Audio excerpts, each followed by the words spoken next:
2 ঘন্টা না হলে কিন্তু এক্সাম হল থেকে কেউ বেরোতে পারবে না। এই আরে তুই কয়েকটা বল না, তুই আমাকে একটা বল। তারপরে এই এটা পরীক্ষার হল না মাছের বাজার? সারাক্ষণ শুধু গুন গুন গুন গুন। চুপচাপ এক্সাম দাও। পাশের রুমে এক্সাম হচ্ছে, কারো আজ শুনতে পাচ্ছ তোমরা?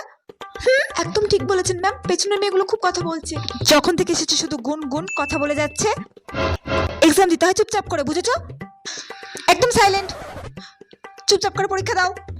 সারা বছর পড়বে না আর এক্সাম হলে এসে যত গুন গুন গুন। এই দাও তোমার খাতা।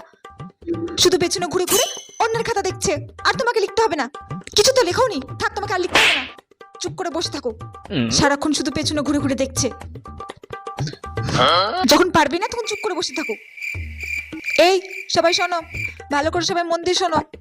10-এর বিয়েরটা একটু কারেকশন হবে। হ্যাঁ, ওখানে ওখানে লেখা আছে পিতা,